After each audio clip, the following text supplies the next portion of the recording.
Welcome again to the Free and Alive podcast.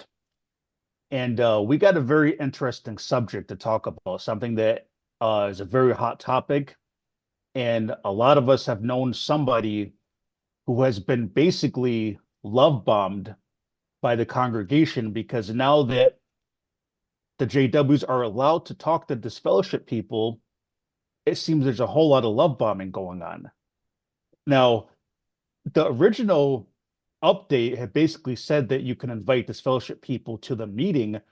But obviously, we know that they're going to do a lot more than just invite them to a meeting. It's an excuse to go to their house and basically try to get them back into the organization. So that's what we're going to talk about today is all this love bombing that's going on. And let's just get right into it. So Samantha, what do you think about the love bombing that's going on? How the witnesses are just harassing, you could say, disfellowship people, blowing up their phone, begging them or trying to talk to them. And what do you think about this? What's going on? Well, it's a bit of a turnaround from the complete shunning, which has been practiced for decades in the organization. And I know that what maybe witnesses don't consider is the feelings of those individuals that have been shunned and treated in that way for sometimes years and years. Now suddenly you contacting them. And somebody forwarded a message written by an ex-witness to family and friends. And I feel that this person really does nail all the main points. It says, to all my Jehovah's Witness family and friends who have been trying to contact me recently, it's been overwhelming to hear from you after years of radio silence and shunning. I do indeed have a huge desire to repair our relationship.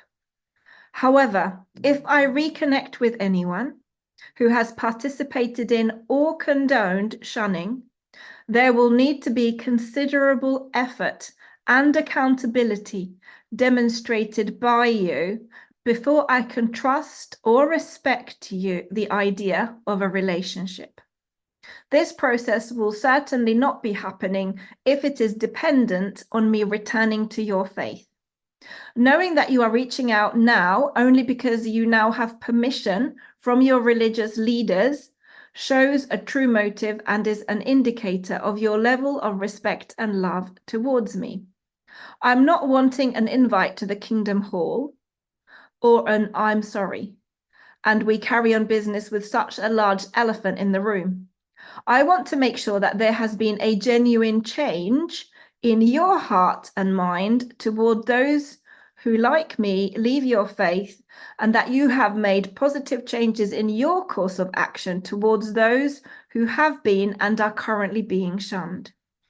Please respect my wishes and only contact me if you are attempting to repair a relationship where religion won't be involved going forward. Even then, it will take years for me to trust anyone who has participated in or condoned shunning me or anyone else. Now, we don't know who wrote that. If you identify it's you and you want us to credit you, please get in touch. If we knew who it was, we would have sought permission to share that. But I think it really highlights the issue here, doesn't it, Quinn? What did you think? I think that the way he wrote the letter, that we already know how that's going to turn out because it basically nothing has changed. The only thing that's changed is that the organization is more desperate. But when you listen to that update announcement, what they basically said was two things. That one, you can greet disfellowship people if you see them at the meeting, and two, you can invite a disfellowship person. So the only contact that they're saying you're supposed to have is basically one, if they do show up at the meeting, you can say hello to them. That would be those that maybe you didn't invite, that somebody else invited. But then the ones that you want to invite, you can obviously call them up or go to their house and invite them. So it's still control. It's still mind control. That's an abusive relationship. They're basically saying that they'll still talk to you, but it's only going to be to invite them where? To the Kingdom Hall. So did anything really change? No, they're just using another manipulative tactic to pretend that it's about love, but it's still the same crap. And what's interesting too is that they expect that all these people that are disfellowship basically are like they're so low, they have such a like they have no dignity, is what they think, that after all this time that now like they act like you're doing you a favor. Oh, we can talk to you now. So yeah, the governing body told us we can now say hello to you, and you know what, we can invite you to a meeting. So why don't you come to a meeting? Well, a lot of people I think are going to give them the middle finger, maybe not literally, but I mean, after all this time, 2024, just because the governing body now gives you permission, now you want to talk. Well, my question too is, well, what can we talk about? For example, I mean, I'm not in that category because I'm a so-called apostate, which we'll get into that later, how nothing has changed with the apostates. But for the average JW, what if you want to talk about the United Nations? You know, what if you want to talk about the CSA stuff going on? So, what type of relationship is it that they're expecting when they say this? And it's very misleading because what they think is that a lot of people that are disfellowshipped are not on YouTube watching so-called apostate stuff, so that they're kind of pretending like the disfellowship person is not going to know why they're doing it. Like they're only doing it because the governing body said, well, you can invite them to the meetings. So a couple of situations that I know about is the people that are trying to talk to these disfellowship people, they're not telling the whole truth. They're making it seem like, oh, well, some things have changed, uh we just really want you to come back. We care about you, we miss you. Like they're not flat out saying that the condition is that they can only talk to you if they're going to go to a meeting. Like they're leaving that part out because that's still mind control. Um, so I think the way they're handling it, the organization is that it's treating this fellowship people with no dignity. Like these are just losers, and they're such losers that they're doing you a favor. Hey, now we can speak to you again, right? So this fellowship person is supposed to jump up and down. Oh, really? You can talk to me? Oh, that's great. Thank you for saying hello to me. Thank you for inviting me to the meeting. I can't wait to go back. But I think a lot of people who have woken up, I mean, I think a lot of people that are disfellowship have woken up because they don't got that restriction of you're not allowed to look at so-called apostate stuff. So I don't think they're going to have as big of a turnout as they think with these new adjustments. That's kind of some of my thoughts. I think it's like it's still an abusive relationship. Yeah, I agree with you. I agree that fundamentally nothing has changed because the witness attitude that witnesses are really kind of groomed, because they're essentially groomed by the organization into thinking that they are somehow special and better than other people.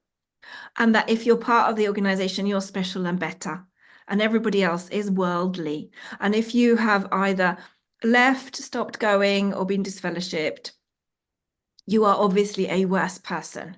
You are a sinner, you're spiritually weak, whatever. So they come at you from a place of judgment. And there seems to be this complete blindness to the realities of healthy relationships, because people in the organization don't really know what a healthy relationship looks like because they're not in a healthy relationship. They're not in a healthy relationship with each other, and they're not in a healthy relationship with the organization itself. And I'm really sad to say they're not in a healthy relationship with God because they don't know him at all. So because they're in that kind of toxic place, I don't think I've actually quite curiously looked at some of the Facebook groups where ex-witnesses kind of discuss these things, and it's a real mixture. So some people are just so happy to have any contact with family because they love and miss their family. Okay. So that's one thing. They love and miss their family. They're desperately missing them and wanting to have contact. So they will now take any little piece that is coming their way. And that to me is heartbreaking. That just tells you the human cost of it. Then there's others who have a similar reaction to the letter that I read earlier, where they're basically saying, how dare you now come at me now, months, years, decades later, wanting some contact, but on your terms. Again, the control element.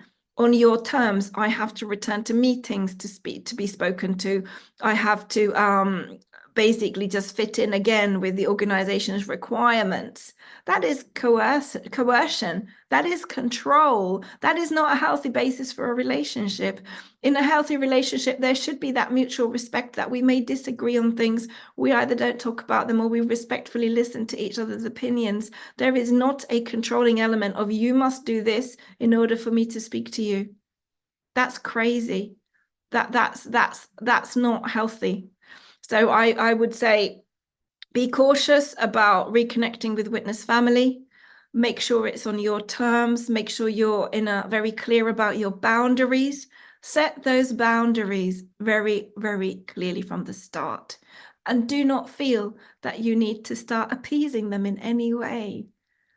In fact, maybe gently try to help them see and hold that mirror up to them to help them see how unbelievably disrespectful this way of approaching any relationship is.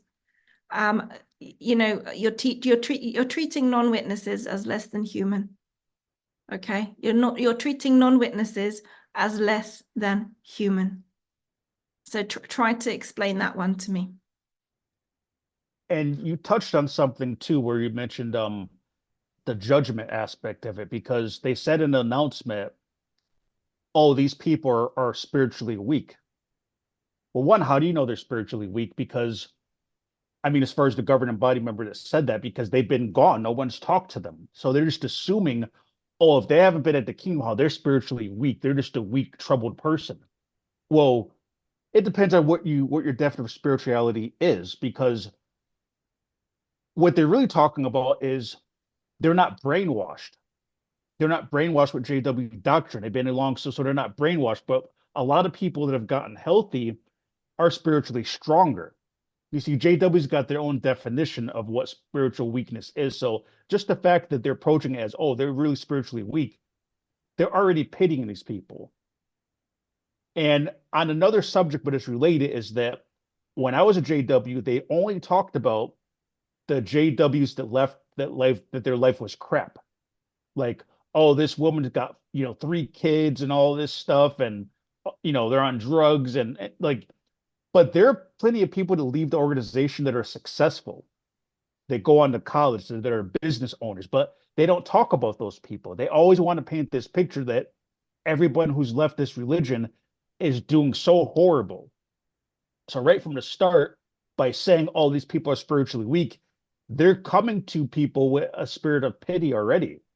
So when Jehovah's Witnesses suddenly now are calling you, like those who are disfellowshipped, is love bombing, because like when people love bomb, it's fake. So what they're really thinking is, oh, I pity you, you're so spiritual. Don't worry, we can now talk to you like you're a pet dog. Like, okay, we can talk to you, we can invite you to the meeting. So that's the first problem, is that it's judgment. But another thing that's interesting is with the split reactions of some people are happy they can talk to their family again. Some people are like the letter you read. And I'm not saying this by any means to say anything negative about anyone depending on where they stand, but I'm just going to state something that is obvious, is that those who have left, who have worked on themselves and are healthy, are more likely to know that there's something wrong with this. So if disfellowship people are just so happy, oh, I'm so happy you can talk to me, I'm just so happy to have some sort of contact, the reality is nothing has really changed, because the abusiveness is still there. So you're still letting yourself get into an abusive relationship if you accept that. Oh, thank you for talking to me, I'm so happy my mom or my father, or they can speak to me again. But those who have left, who have worked on themselves, who are mentally strong, you can see that they're only contacting you because they think you're spiritually weak, because the governing body said that, and they think they're doing you a favor, and they think that your life sucks because you left the organization. And another thing about that is why are so many people now wanting to talk to disfellowship people? Why is all this love bombing going on worldwide? if this whole shunning people was natural and biblical, there would probably be some resistance because probably the witnesses be like, well, I don't really want to talk to them, right? They're a sinner, right? They left Jehovah. But what you see is like a burden was lifted. Like the governing body lifted the burden. The way that everyone's going all crazy in the JWs, it shows that this was unnatural to begin with. That is why they're all going out crazy now, calling everybody. And the announcement was clear. It basically said you can invite them to the meeting. But already you could see JWs are going beyond that. They're not just saying, hey, would you like to go to the meeting? They're basically, oh, we can talk to you now. Oh, we miss you. Can we come talk to you? So I know of two cases where an elder and his wife reached out to this fellowship sister, like, oh, we miss you and stuff. We would like to have a talk with you. They didn't say the only reason we're talking to you is because the governing body now told us we can invite you to a meeting. Like they're trying to pretend like they care. Um, and then I know another situation where this fellowship sister had a baby. She is married. She's with someone who she loves. But when she was pregnant and going through all this stuff, she had to do it alone. Her own parents cut her off. So no babysitter, no friends, things like that. She had to build her own network. So she had no help when she was pregnant and raising a child. And she's annoyed by this. She's annoyed because now all these witnesses are trying to talk to her and call her, but she knows it's only because of that announcement. Like she's not stupid. The witnesses think that these fellowship people are stupid and in the dark, as if the only news they're watching is JW News on their website. Like people who are disfellowshipped, a lot of them look at so-called apostate stuff. I mean, I don't know what the figures are. I would assume that at least 50% of disfellowship people are looking at stuff. So the thing is that the witnesses think they're so smart, and a lot of them are arrogant. Like it's not, they're basically brainwashed to behave like arrogant people. So they're very arrogant. So they're calling these disfellowship people, love bombing them like they're dumb, not knowing half of them already know. They already know what the announcement was, so they already expected that. Uh, but what are your thoughts on some of those things, like how like the well, I'll just let you go on. I'm trying to get my thoughts together. I made that point to somebody who is still a witness and very in, who I came across in a more professional context. They know I've got a witness background. And I said, yes, I also watched the new governing body update number 2, but I watched it knowing that the Norwegian court case, which is not apostate information, this is news reported in the public domain. So witnesses are, as far as I know, allowed to read reports from news agencies, Reuters, BBC, whatever. So because the news of the court case in Norway, where witnesses lost their appeal to not be deregistered because of the shunning, which is seen as a breach of human rights, they've lost all their tax benefits because of it in Norway. That is now a precedent I will kind of confidently say is going to now repeat in many, many lands. This was a knee-jerk reaction from the governing body out of fear of losing their very precious religious status, charity status in different countries, because it saves them a lot of money. It's a financial decision. It's finance-driven, fear-driven decision to now suddenly appear more accommodating of ex-members and to appear more friendly and not be as obvious with the shunning. Of course, we know the shunning still continues and the attitudes behind it remain the same. The heart condition of witnesses is still the same. It is one where natural affection is removed with a fanatical obedience to governing body who frequently say things that are not biblical and not loving and expect that people live by those rules that this group of 8 to 10 men in America in their ill-fitting suits decide to spout. So really nothing has changed. If you know the context in which this has come out, it makes it even more distasteful, I think. So it's actually kind of worse than the complete shunning. This is now a really manipulative game they're playing. And it also affects witnesses, because witnesses that obediently follow the shunning practice of disfellowshipped ones, they do have a lot of heartache for years. that they can't speak to their child or their mom or their brother or whoever it is. So now it's almost like a cruel twist of, oh, you can have a little bit of contact, but not really, but it's dependent on the person returning. So it's just more emotional blackmail and more messing about with people's heads. And I think it just goes to show, and it also highlights to me and reminds me of the fact that the organization, there's a couple of points I want to make. When it comes to judging people who are not in the organization as non-spiritual, that is garbage, because the organization is not mentioned in the Bible. It is not mentioned in the Bible that you have to be a member of an organization to be saved. So there's absolutely no, and it doesn't say anywhere in the Bible that you can only have a relationship with God if you do it through the organization. The mediator is Jesus Christ, not the organization or the governing body. They do actually, even in their literature, claim to be a mediator. A lot of witnesses don't realize that they substitute themselves where Christ is meant to be, where Jesus is meant to be, governing body place themselves. Think about how messed up that is theologically. And it gives you some idea of what we're dealing with here. Narcissism at that level in the leadership, that we replace God's son. And the other thing that I always started to realize as a witness is they do not want you to really exist as a person. They don't want you to fully function as an individual. They don't want you to have any characteristics of your own. They want you to be a carbon copy of each other, very much controlled in every area of life. Now, when people leave, they can start to live again.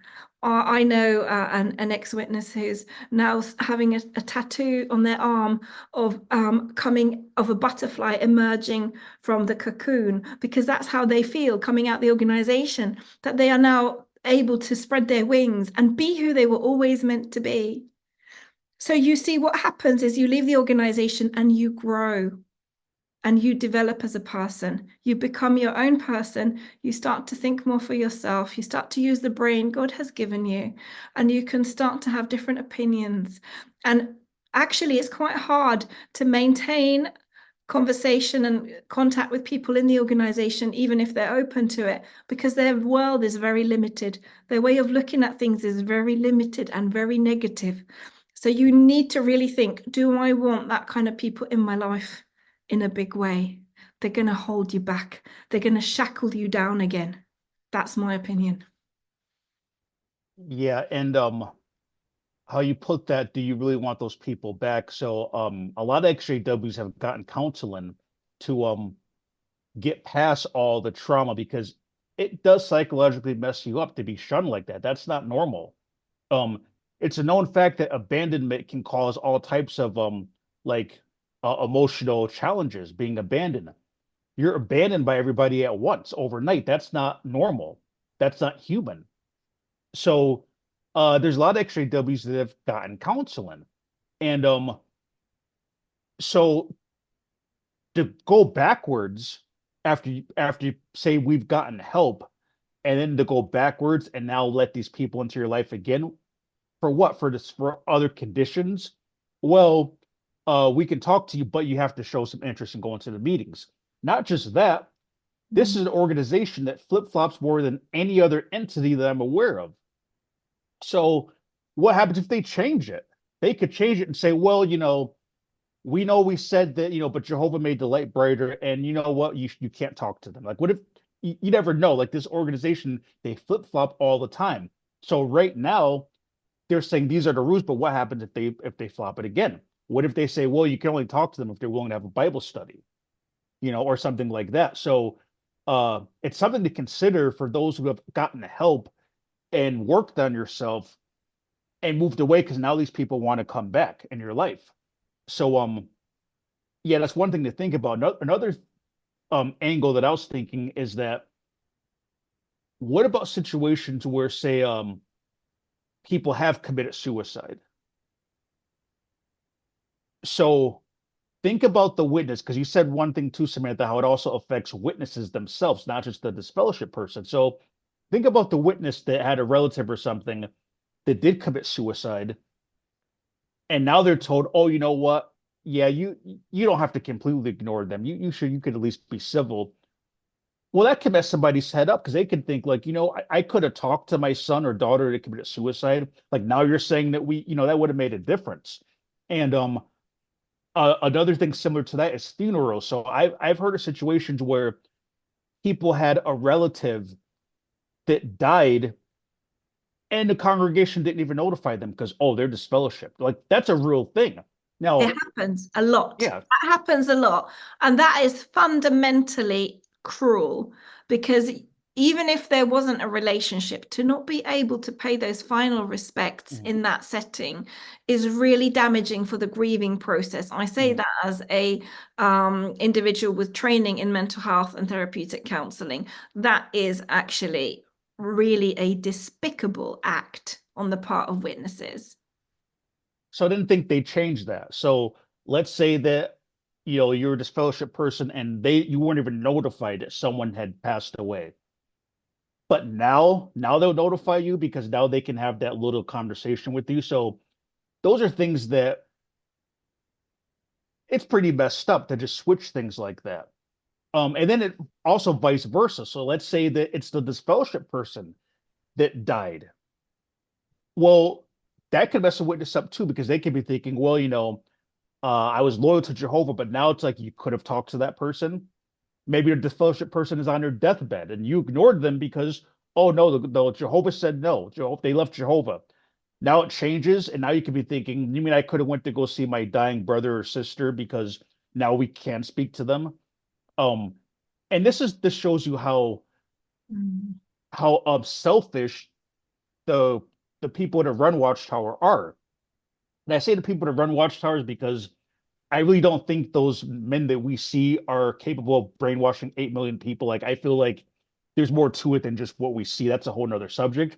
But whoever's running Watchtower, it shows how like selfish and evil they are because they really don't care how they're screwing up people's lives. I mean, you can't take those things back. You didn't say your disfellowship, maybe even son or daughter was dying and you didn't even because you couldn't talk to them. Now the government body says you can't talk to them. Uh, so to me, it's just not okay to make these type of decisions. And again, think back if you're a disfellowship person, this is what you're allowing back into your life, this type of madness. And they can change it in a couple of years and change it again, readjust it. Um, and another subject is the whole apostasy thing. So while they're so careful to say, oh well, you could say greeting to them and stuff like that. They made it a point to say, but if it's an apostate, oh no, still don't even say greeting to that person. And what's interesting about this is that a lot of people that are disfellowshipped are kind of apostates by heart, or so-called apostates by heart. There's a lot of people who are disfellowshipped who they're watching all the so-called apostate stuff, so they have that same mindset, but the organization is still saying, oh no, if it's an apostate, don't even say greeting to them. So what happens if your family tries to talk to you again, but you want to now question them on some of these things? I wonder how are they going to respond to that? Because a lot of people in this fellowship, they've learned things, the Royal Australian Commission, things like that, that they did look into. So what are they going to say? Because technically they don't have to be an apostate just to bring that stuff up. So I don't know. What do you think of that whole aspect of that? They still want to say, oh no, apostate, oh, don't say greetings to them. But again, a lot of people that have left are going to have those same so-called apostate maybe thinking.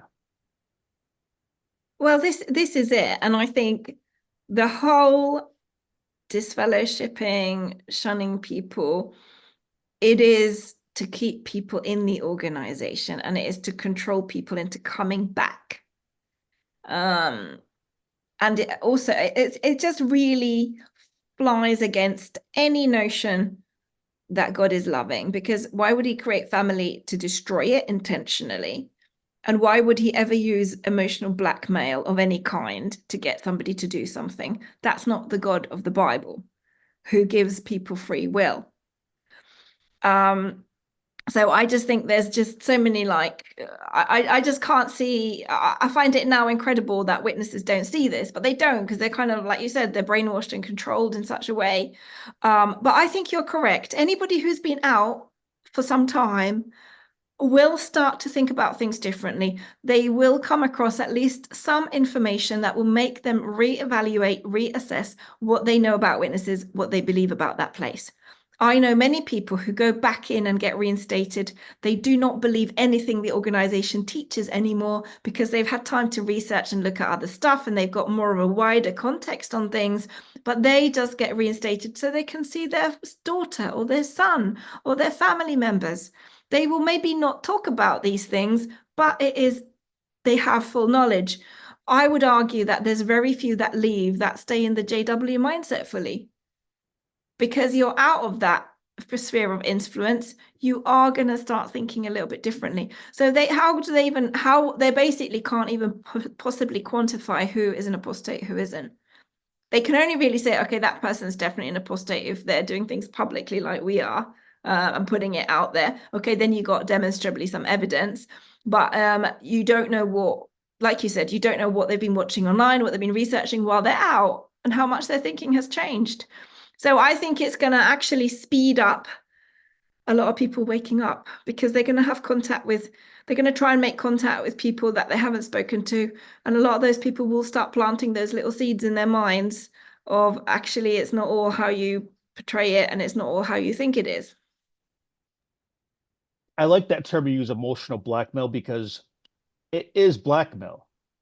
It is definitely blackmail. And going back to that letter you read in the beginning, is that to tell somebody, okay, you can say greeting to them and invite them to the meeting. It's dependent again on going back to the congregation, inviting them to a meeting. You can say greeting to them at the meeting.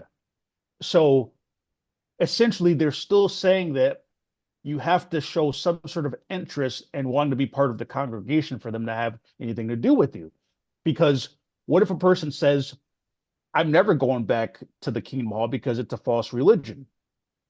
Well, technically, you already know how that's going to work out because it is emotional blackmail. It's like, we can talk to you now, but this is the rules the governing body said that we have to invite you to a meeting. So they may even bend those rules, like they may, invite you over for coffee and have a little bit of small talk, but it's still based on trying to get you back to the meeting. It's not based on, well, you know what, the shunning was wrong and inhumane and we shouldn't have done it. It's not based on, well, it's family or it's really not scriptural. It's all based on inviting you back to the meeting.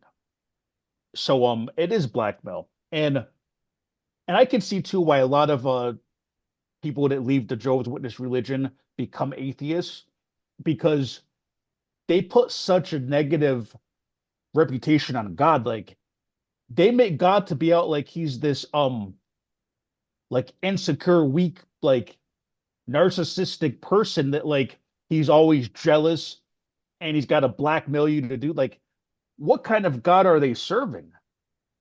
Like that's how they make God to be, that he has to blackmail you. Oh, well, God's only going to bless you if you obey this. And only if you go back to the Kingdom Hall, your family can talk to you. That's blackmail. Um, so Hmm. yeah, I mean that's my take on it. It is blackmail. And I think that there's a way that people who are disfellowship can use this to their advantage. Because again, like we mentioned earlier, that if you're a disfellowship person and you've been looking at so-called apostate stuff and they don't know that, right? As long as you're not a known apostate, I think that's how they said it, like don't talk to a Yeah. known apostate.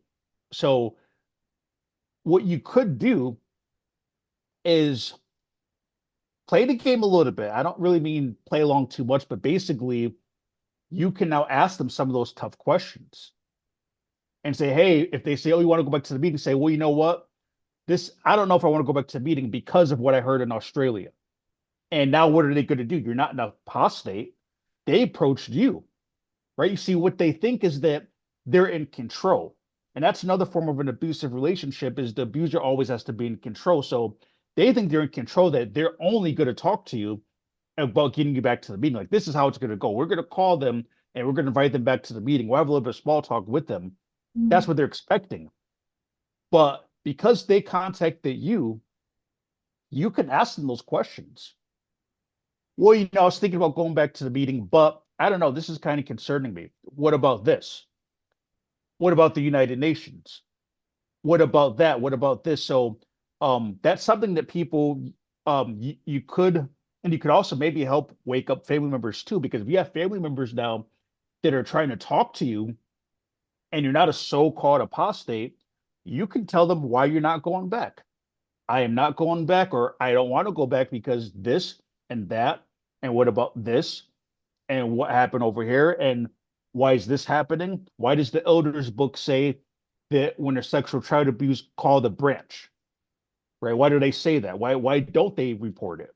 You could ask all those tough questions. So that's just something to keep in mind. I don't know what you think about that, Samantha. Sometimes I might I come up with ideas sometimes that might not be the best, but what do you think about that idea of a disfellowship person being contacted, but reversing that and using it as an opportunity to say, hey, you know what? This is why I don't want to go back. You know, I think it's a I think it's a golden opportunity to do just that. And you may want to just give it some thought as to what you know about that person to almost figure out what might be the thing for them. But sometimes you just don't know. As I left, I said to somebody that really the organization is like a private members club, and you have to abide by certain rules to be a member. And it's all about membership. And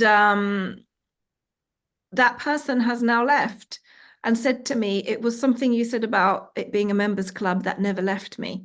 Now, I would not have even thought that as an idea is enough to start, to start that process of starting to really look at step back and look at what am I part of. So it doesn't necessarily even have to be something really heavy hitting. You might be surprised by what it could be. If you say too much at once, the witnesses will pull away and be frightened. So do a little bit here and there and do it lovingly. You certainly don't want to repeat the horrible attitudes they display of thinking they're above others and showing disrespect.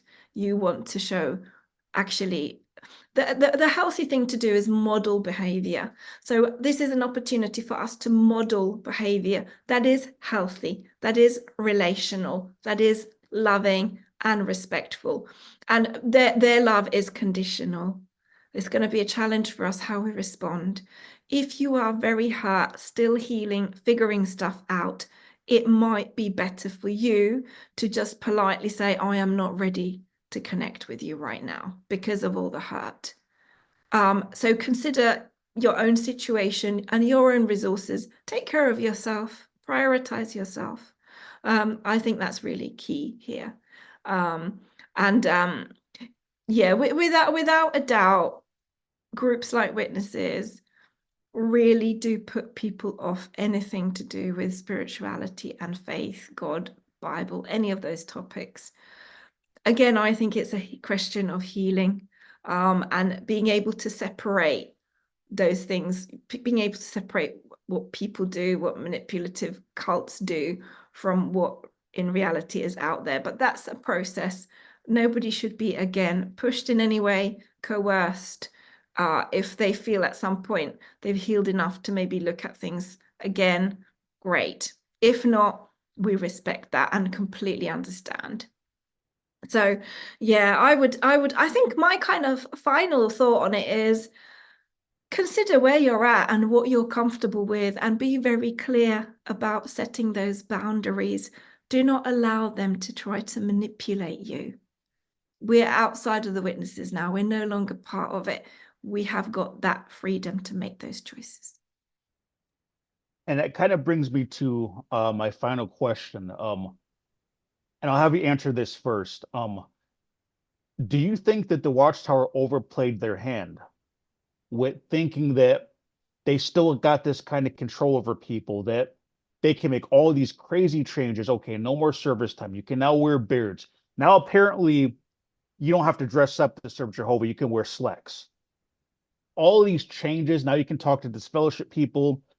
And now they think that the disfellowship people are just these pitiful, spiritually weak people whose life is out of control, and that now they're saying, okay, you can go try to talk to them and get them back to the meeting. Like, do you think they overplayed their hand, not thinking that all disfellowship people are just stupid and that they're just going to come running back? Like, what do you think? Do you think the Watchtower's being kind of arrogant with this move?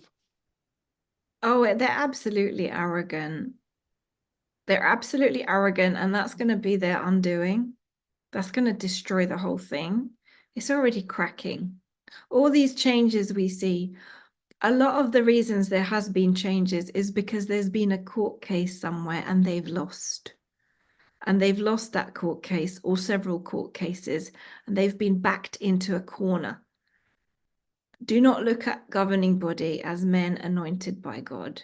Look at them as what they are.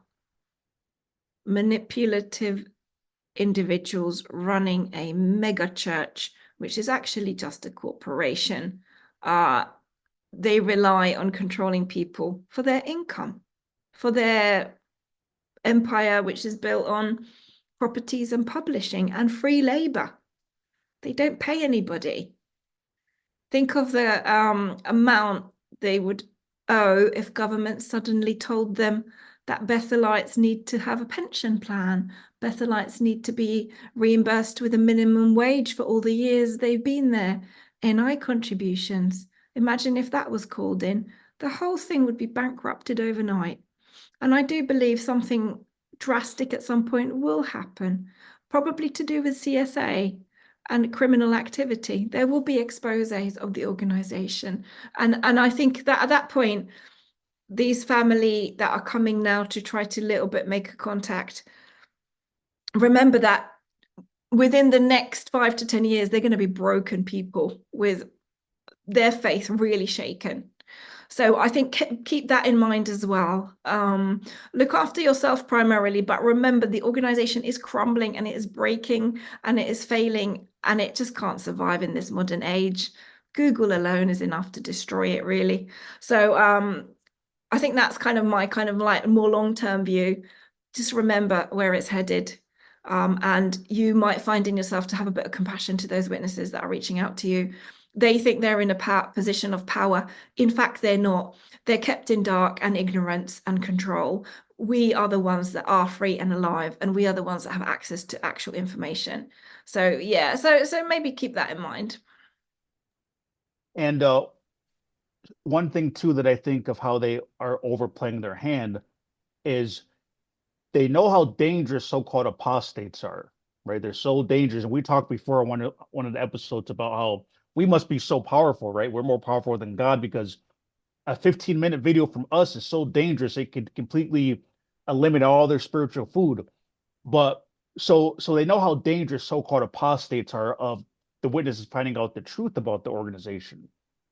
But they overplay their hand because they think that the fellowship people are all in this weakened state where they're just doing nothing, but their lives have gone to hell, and now they're just going to run back to the organization.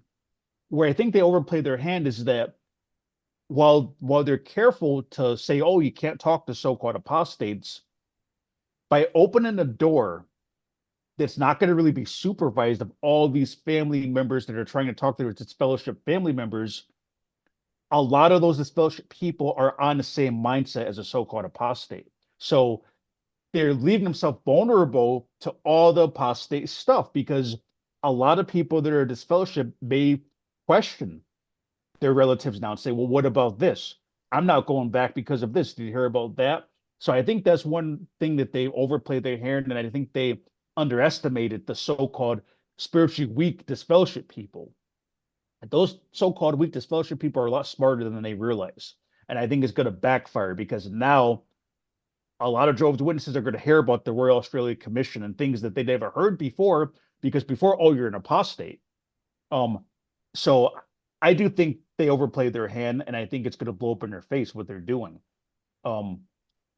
But I guess to wrap it up, that the name of our podcast is Free and Alive, and one thing that we didn't mention publicly, but we do want this to be a positive podcast. That JW stuff, it's a very negative subject. It's very negative, but we want to show how there's life outside Watchtower, that we can be alive and free and enjoy life. We don't have to wait for God to destroy everybody in Armageddon so that we can have a house. The scripture that says, "Oh, you don't worry, you can build houses and all that." We don't have to wait for God to destroy things. We can have a happy life now.